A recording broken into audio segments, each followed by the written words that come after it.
What's up, guys? On today's episode, we talk DC's Night Terrors, Secret Invasions, our likes and dislikes, and Eric's back.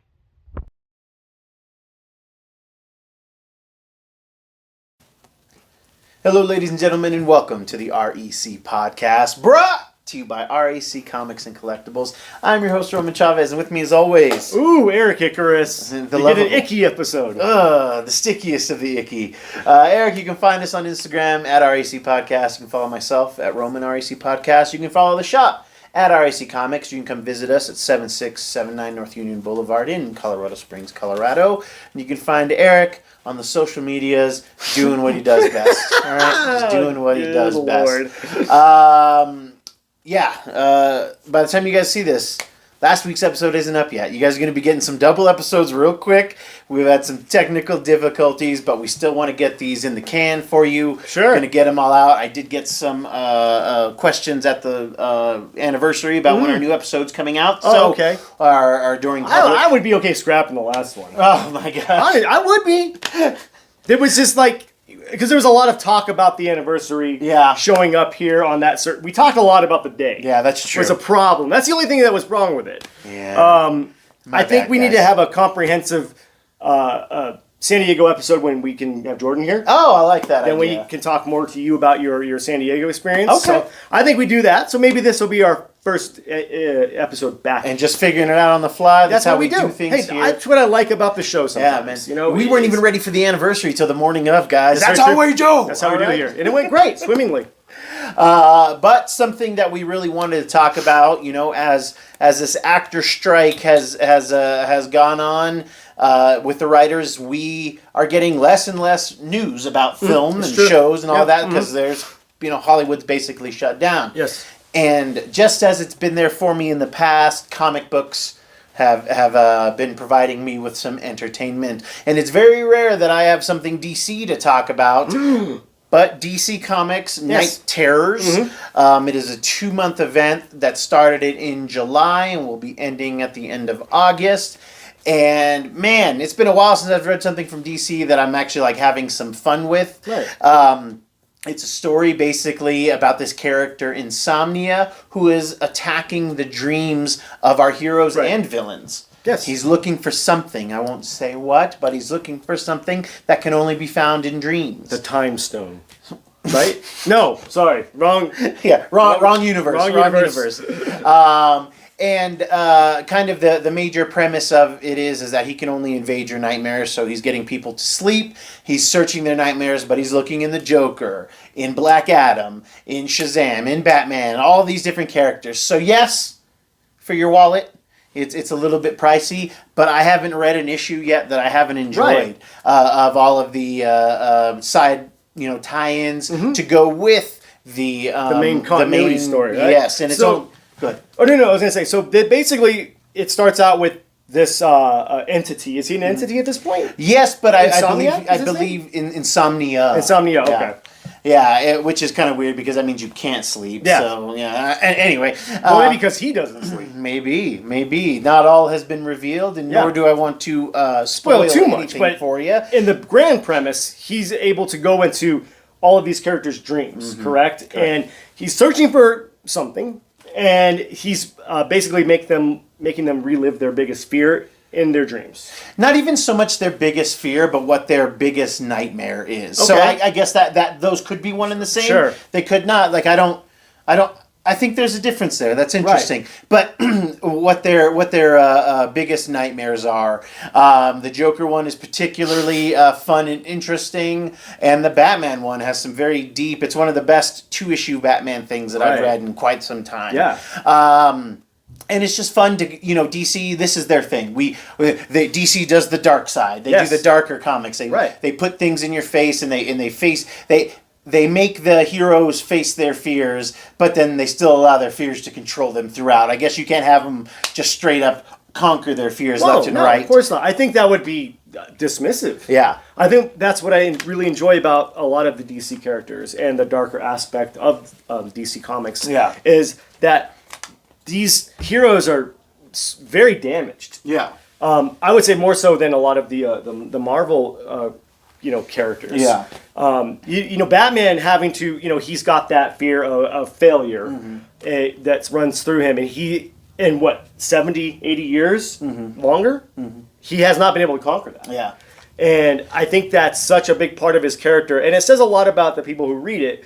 You may not be able to conquer what you're most afraid of, but you have to find a way to cope with it. Yeah. And that's DC's biggest thing, is coping. Yeah. Whereas Marvel, I think, is like, we're always going to win. We're going to get through this. Yeah. And DC is like, well, you're going to win the battle, but not the war. Yeah. Coping is the best we can do 9 times out of 10 Yeah. in life. So you don't actually get over fear. You just cope with it. It's a very,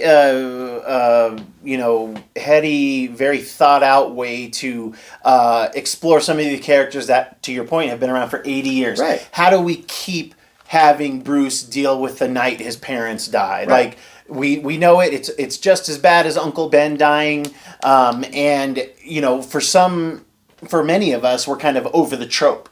Or over the... Oh, of course. Well, I mean, the ones that have been reading it for a long time. Yeah. I think that DC, I hesitate to use the word recycles these storylines because there are new readers getting into this. Sure. And this will be some new readers' first foray into Batman or Bruce's past. Yeah, that's true. So if they can give us a clever twist on it while bringing in the uninitiated, I think it's a win-win for everybody. And one of the reasons I bring this book up is because we've done this what they've called the Dawn of DC, and it's been another restarting point. It's been met with lackluster reviews. New 52 bad? No, because New 52 started off with a bang. Yeah, you're right. It just I'll give you that. It couldn't. Just couldn't hold on to it, man. But this isn't a restart or a reboot, just a jumping on point. So some of it, like with Batman, it's still going on in the previous Batman run, but some other series have started new number ones so that people can jump in. Sure. And this is kind of their first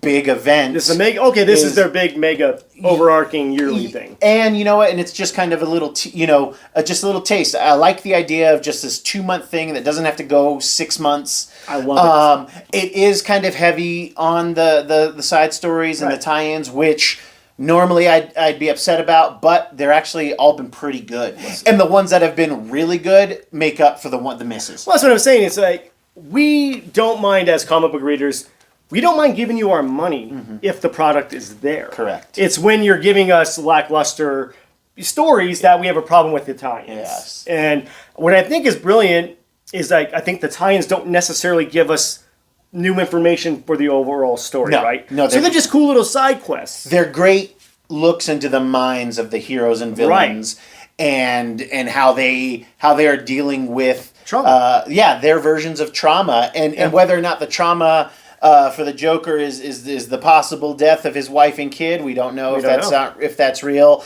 If it's the never being able to kill Batman. If it's it could be any myriad of these things. And what scares him is very interesting. Yeah. Oh God. I think that's what's really cool about this. Are some of the stories you're going to get thrown for a loop. Like, I would have never thought of that. Yeah. And it's really cool. Obviously, you probably figure out the Batman one. Yeah. Whatever. But the way they do it and the dialogue in there. Yeah. I will say, I got a little choked up. Yeah. Oh yeah. It was a hard read in a good way. Yeah. Batman always brings you that great drama. Yeah. And I wish some of the movies could take cues from the writing. No, it's so tough. And I will say for the Night Terrors, as the art goes, come on, man, Yeah. it's dripping with atmosphere. Every sort of Night Terror looks like cohesive but different. You can tell the artists are working very hard at keeping it separate. This is one of the neon covers that is on. This is for issue 3, I believe. Sweet. Just a look at Night Terror's Robin cover. I mean, a Robin hand coming out with the Joker's crowbar. Let's see if we've got... this one I don't get all of the imagery. I haven't read issue 2 of Shazam yet. First one was all right. Yeah. But it's got Is some... that all the fans wanting their money back from the movie? Yeah, that's our biggest fear. Yeah. This is the Batman one from last week, though. Come on. Francisco Matina, he's just been Nailing killing it these on these covers. Yes. But the story is good. It's something I haven't been able to recommend too much from either side of the aisle for a minute. for a little while. Oddly, I think the one that I was last excited for was also a DC one, was the One Bad Day. And it turned out to just be Yeah, it was fine. Yeah. But it had the potential to be everything. If everything we wanted in Bat villains. Yes. It You felt know? like they wanted it to be the Killing Joke for each character. Right. Or at least that's how they marketed it or how Sure. we perceived it. And it was just, Which I would have been okay with, but Yeah. I feel like the One Bad Day should not have necessarily been a Killing Joke for all characters, because everyone's One Bad Day is so different. It didn't have to be something super traumatic like that. It could have been something sometime a little silly. Yeah. Then we get to maybe Clayface's is a great body horror Yeah. episode or issue. Yeah. Maybe the Penguins is a little silly. Yeah. I don't know. It's it's nice and refreshing because I like that Night Terrors plays into DC's dark side while also then kind of rejuvenating some of these backstories. Oh, of course. They could have gone a million different ways with the Joker, and the way they went was very, very I will not interesting. spoil any of it because it is brilliant. Yeah. And it's brilliant, and it's also like, yeah, that makes total sense. Yes. Now, something we will talk spoilers on and at great lengths was the end of Disney Plus's Secret Invasion, the six episode miniseries, revolving around Nick Fury. I've been nothing but excited about this since I saw the trailer. It gave me Jason Bourne vibes. It did a lot of stuff that I was like, okay, this is gonna right the ship on some Marvel things.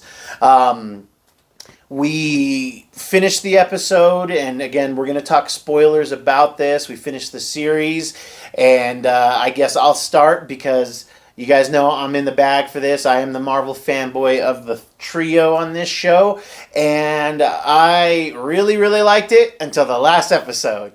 That sucks. We're gonna stay on point there, but there was a lot of stuff to like in this, which has kind of been the Marvel MO for the last, phase and a half now of mostly some cool premises, but nothing that really pulls them together in a meaningful way.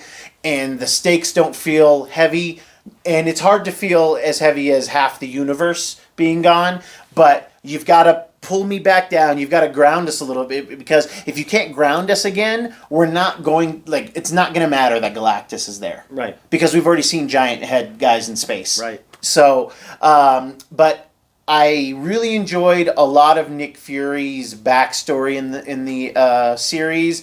I think we got a little bit more on who the man is.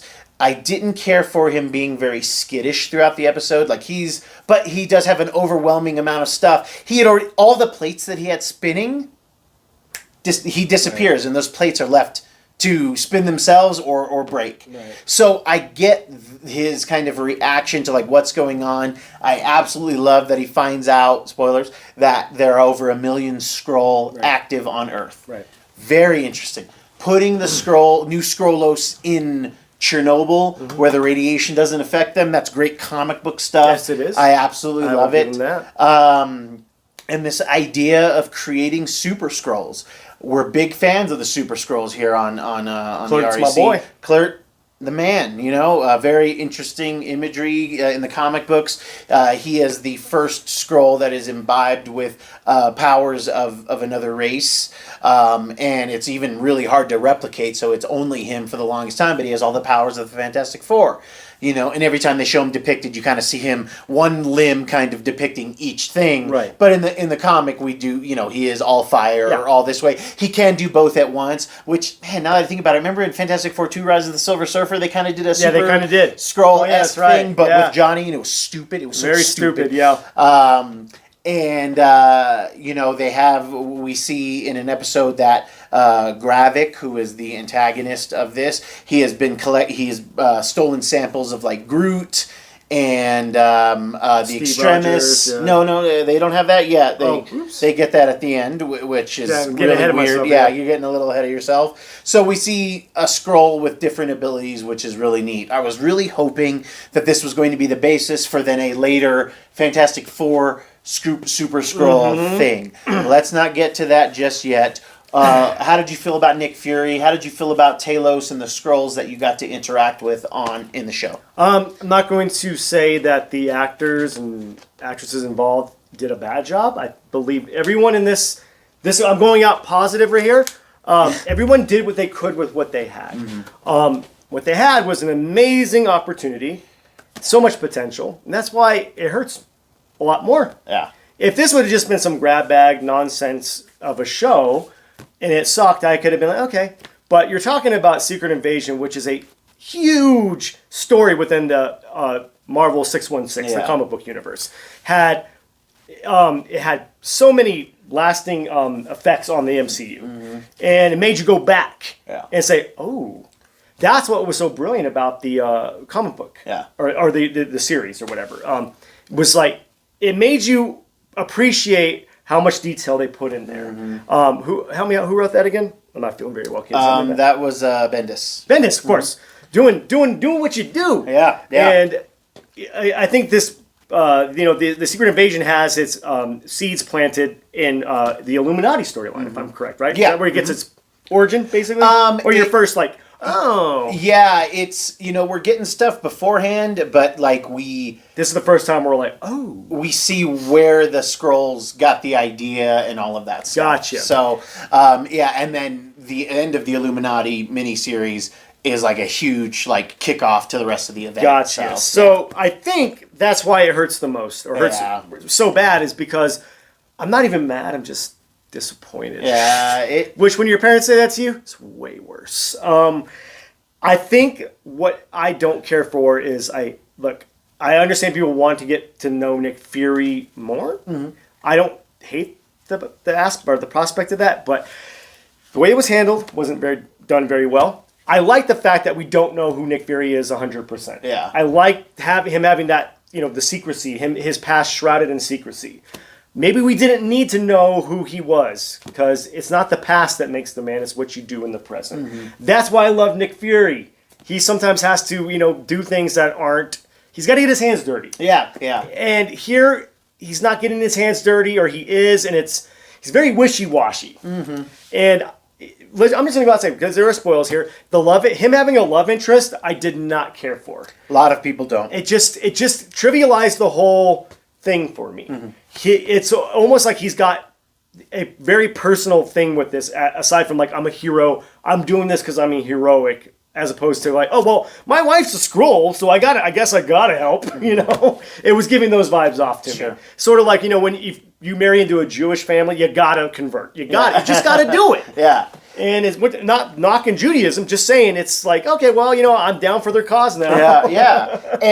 But I think that again humanizes Nick, because but not in a good way. Hold on, let me get there. Go. Let me get there. Have at it.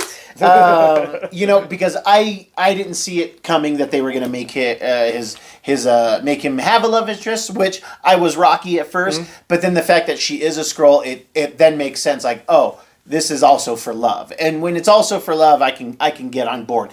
It's a little un-Nick Fury, but it does make some sense. But it's weird to not have her be around.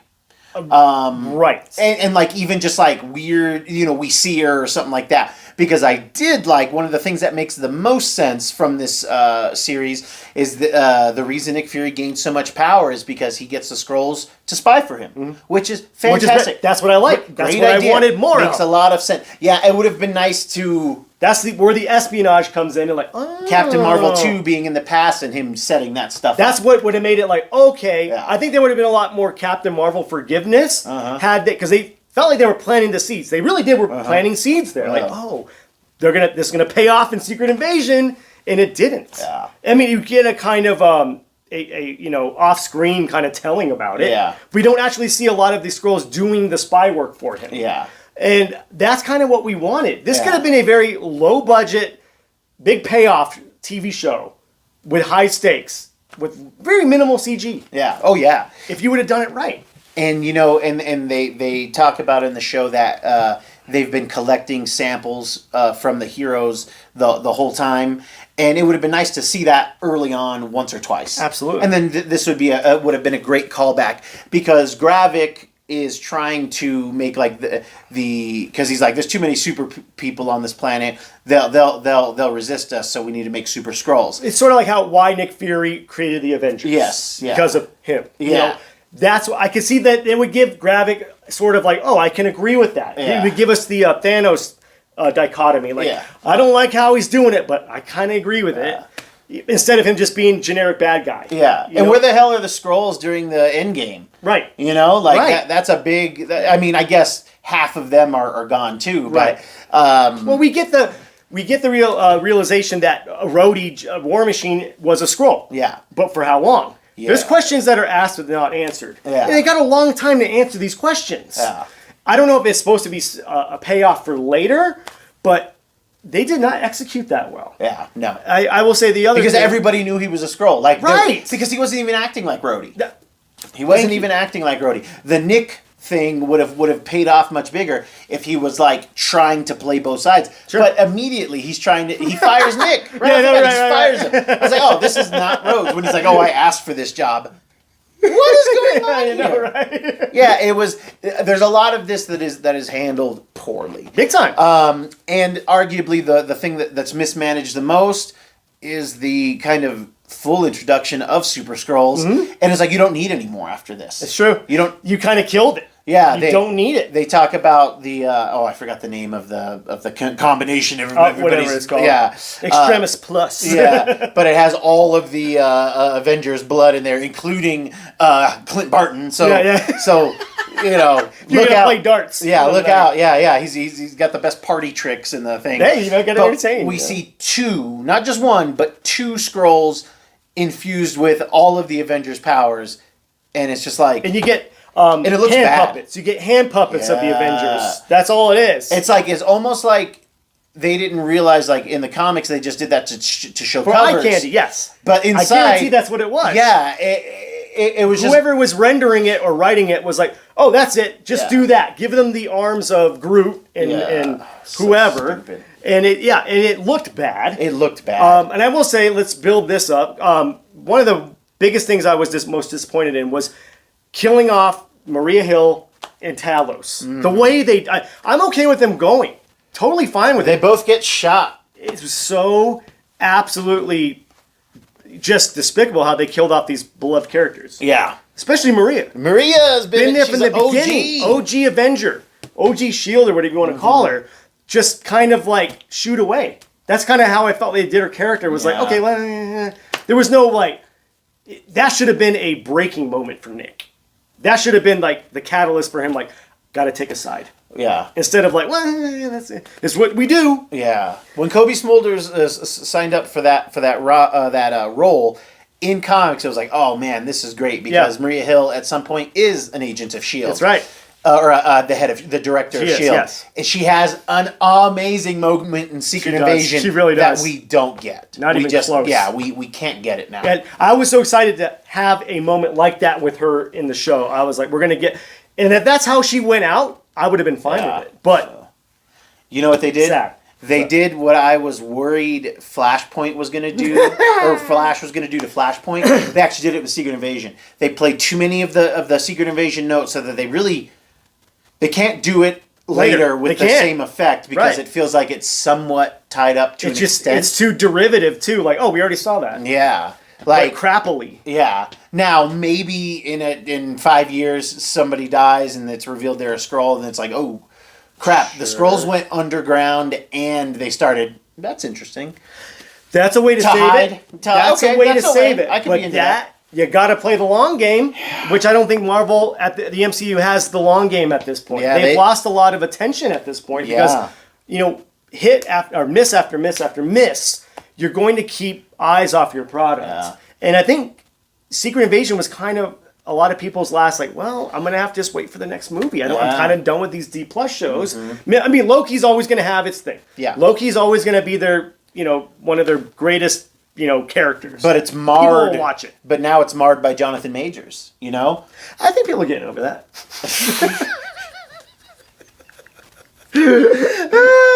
Okay. All But, right. I will say this about Secret Invasion. I want to go into this part of it. I would like to have maybe this is how I would have saved it. And these are just broad strokes. Broad strokes. First and foremost, if we're going to save it, I would have just had it been the overarching Phase 5 or Phase 4 or whatever. Or Phase 5, right? Yeah. This should have been Phase 5. This could have played in every franchise. Guardians, Iron Man, or Black Panther. Every one of them could have had their scroll, but not revealed until we get whatever the last movie we picked to be before Secret Invasion Part 1. And it could have been revealed that let's pick a character. Maybe it's Peter Quill. Okay. He dies and he's a Skrull. And that's the catalyst to kick off Secret Invasion Part 1 in the theaters. Makes you go back and watch those other movies like, oh, maybe that's what, they're acting Skrull-like. Keeps you questioning it. Yeah. And I think that was the biggest misstep. It could have been something bringing everything back to Earth. But also, like, it has, what was that thing I said the other day? It's an Earth-based... It's an Earth-based story with cosmic consequences. Yeah. Where it's like it's a lot. It's going to take place again on Earth, but it has ramifications rippling through the galaxy. And they really missed it. And this could have been something like, it's a little more grounded, even though it's shape-shifting aliens.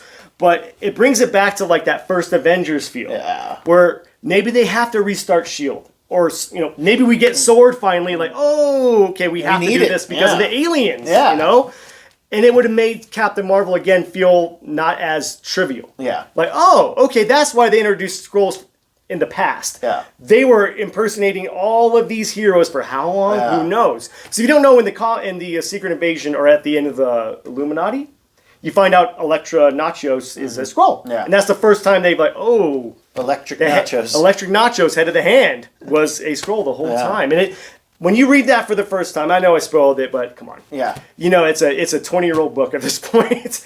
You get this like, whoa. Yeah. It's a big moment. Yeah. We should have had that moment in the theaters. This idea of who do you trust? Yes. That was the tagline. Yeah. And that could have been the perfect tagline for a movie franchise. And what better way for Kang to get introduced than when after the hero's world is rocked. Yes. And not all of their people are who they say they were. Right. And we haven't found them all. Because in the comics, what really sells it too is the fact that it's not enough to just like duplicate the powers. Like they have to believe that they are this person. Mannerisms. Yeah. So down like to like the hair flip. They're sleeper agents. Yeah. And then they get activated, and then that's like so some of these Skrull impersonators Really think they're Elektra. And not only did that, also spent some significant time with Matt Murdock. Yeah. With these people and actually have real things that happen. Yeah. But they serve the Skrull Empire. That's right. Could have been brilliant. have been brilliant. And, and doing it without the Fantastic Four is a big misstep too, because it's so, part of the reason that the Skrulls do this is because of the disrespect that Reed Richards pays them. That's true. When the Illuminati shows up and does this stuff, and Reed Richards is the one who figures out how to out them. Right. How to like get past it, because these guys are so good at being who they say they are that they Xavier reads them as Black Bolt. Right. Reads so and so as Elektra. It's that they read as that person. Yes. And that was and that's a fun comic thing. Like, we've got to brainwash these people into thinking that they have them. Right. And we've got to keep the hosts alive, which is a great way to keep the heroes alive. Exactly. You can't kill them. So you can't kill them because you need to harvesting genetic material from them to keep up the charade. Great. All makes sense. Yeah. We could have the thing is, we could have got around the Fantastic Four thing if it was like they hate Nick Fury. Mm-hmm.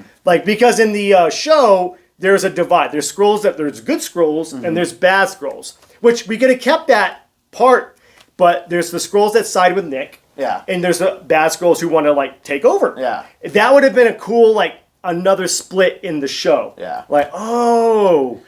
We got some Skrulls working with us, but how many are working against us? Yes. So it would have been a cool little thing to put in there too. It's a multifaceted, instead of 5 gems, there's 5 different other things going on in this world. And maybe the bad Skrulls hate Nick for taking these refugees in. Yeah. And not. But there's a way we could work it out. Yeah. And then maybe it's they need Stark Tech. Yeah. To kick off their rebellion or whatever. Maybe they're using Stark Tech at the beginning because that's the strongest thing that they can that they can get you on this planet. Right. And they're able to like adapt it and make it better Sure. because they have their own things. What a perfect way to bring in Ironheart. Yeah. She could have been like a genetic, science, somebody studying genetics instead of, whatever she does. I see. That's how gone the character is for me. They did not establish her as a character for me. And the fact that Gravik like took power really quick and then got turned on almost immediately by everybody else. Like we needed to see Gravik in other things. Oh, big time. Yes. That was the thing. There was no build-up. Yeah. The reason we all resonated with Loki, there was a few movies where we're like, oh, I kind of like the cut of his jib. Yeah. And same with Thanos, just teasing us with that Thanos. Yeah. Granted, this wouldn't have had the impact of a, Infinity War or Endgame, but it could have kept the Marvel fan base where it's at instead of losing people. Yeah. And it would have given us a wild ride.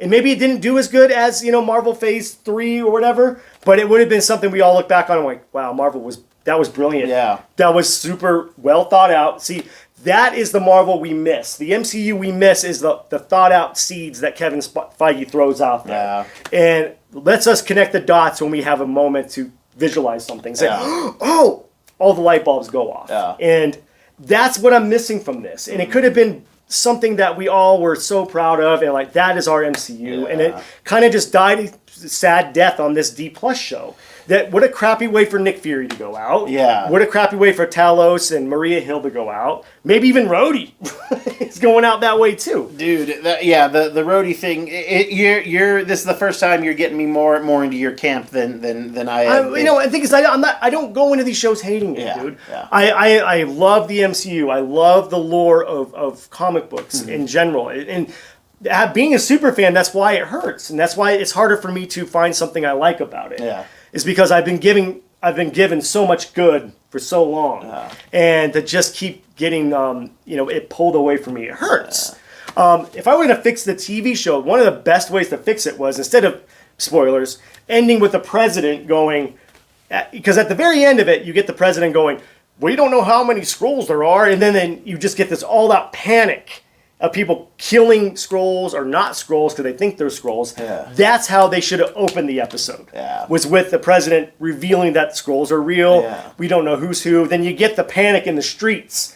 That establishes what kind of show this is going to be. Like, again, who do you trust? That would have been a cool way to maybe fix it a little. Yeah. Instead of just giving us that at the very end. Yeah. Instead of these kind of like stupid side stories that we didn't need. Yeah. Yeah, it will have been one of the, it's a continuation of the phase of missed opportunities. That's a perfect way to put that. And it's really a big, letdown because I've been talking about Secret Invasion since the beginning, man. Like, I've been like, oh my gosh. I would say arguably the thing we were most excited for. For this phase, but I mean like the comic. Every time that was one of your favorites. Every time something would happen in the MCU, I'd be like, that guy's acting a little screwy. Yeah, see? And it just wasn't the case. I wanted for more. Do you think this should have been the overarching movie story? Secret Invasion should have been a phase unto itself. Thank you. Which would have been great with this picking up. Oh my god, dude! With it picking up with Nick Fury after the blip, and then trying to like the pieces, like who's been running stuff while I've been gone? Because it's implied that Talos, like the world might not have even known that Nick Fury was gone. That's true, because Talos was there. Remember Spider-Man? It was Talos. That's right. And a Skrull as Maria Hill. Like there could have been a whole thing, and Talos just being like, "Yo, dude, I tried, but." This is what's going on. You know, there could have been them kind of, oh my god, it would have been cool to have him and Talos globe-trotting and them figuring out like, oh my god, there are way more Skrulls here than when I left. That should have been the D Plus show, leading up to our Secret Invasion Phase 5. Oh my god. I mean, again, the missed opportunities, that's why it hurts so much. I'm filled with rage. I am too. I'm filled with rage. Because, because what the kickoff would have been? You do your thing, Talos, him, Maria Hill going globetrotting, and Maria gets shot, and he's a Skrull. Boom! That's our Electra moment. Yeah. Because she's with him the whole time. Yeah. We see her sacrificing herself for Talos and him left and right. Dang it, Marvel. Dang it. That could have been the thing, man. Then they bring her body in somewhere, and then you get that Avengers moment or Illuminati moment. like that's the body of Maria Hill. But Yeah, it's not. like it's Talos, it's Nick, Yeah. it's Rhodey, it's what's his face from Sherlock, Everett Ross. And Doctor Strange too. Yeah. You could do that, but I mean, no. Let's keep it espionage. Let's keep it espionage. Everett Ross, perfect. Everett Ross is there. Maybe Okoye from Wakanda, Yeah. because they found something in. Oh my God! You see what we're saying here? And that's why we maybe bring in the Atlanteans, because they're not infected with Skrulls. We need the Atlanteans. That's when Wakanda's like, we can call in some help, but we have a rocky relationship with them. Yeah. And that's how we bring in the Atlanteans. Oh my gosh! That would have been such a big build up for and then it cut, like the mid credit scene could have been Namor like, I can help. Yeah. Or something like that. Yeah. Oh my God! Yeah, see, that's what's sad. And then, real quick, I want to talk about the last fight between. Help me out here. Gravik and Gaia. Yeah, the reason it doesn't work is because we were expecting this big payoff with Nick Fury. We were like, okay, maybe he juices himself and takes on. I would have hated that though too. I would have hated. Well, I would have hated it less. Okay. Because I don't know these characters that much, or that well. Yeah. Rather. No, we don't. We don't know Gravik or Gaia from anybody else. I would have rather have had like maybe it's Talos who turns evil, and you're like, oh no, that sucks. But then it's him and Nick have to go at it because these are characters we have like stakes in. Stakes, we're involved with these characters. It would have these two don't work because I don't know you. It would have been nice to have Nick in a position to be in like a Predator 1 scenario where he has to just Yes. the fear the old man type thing. Yeah. See, that is how I wanted him going out. Yeah. You fear the old man where young men die, in a business where young men die. Yeah. That is the Nick I love. Yeah. Yeah. Man, oh my God. You could have had it all, Marvel. Yeah. Squandered it, man. Rolling in the deep, kids. Oh, I love that deep. Kids, that's our show. If you like what we're doing, please hit that subscribe button. Please tell us your version of Secret Invasion. What would you have liked to have seen? I normally like our ideas more, but I'm really into this idea. Me too. And I may have to beseech the gods for a chance to write this. Let us know what you think of the show below. Give us your theories. And Eric, do you have any final thoughts for us? I don't know. I'm just fuming. Just fuming. I know, man. We got ourselves all riled up. I need to go get a warm milk and a nap. Yeah, me Kids, too. Thank you for watching. Thank you for listening. I've been your host, Roman Chavez. I'm still Erik Icarus. And we'll catch you on the next podcast.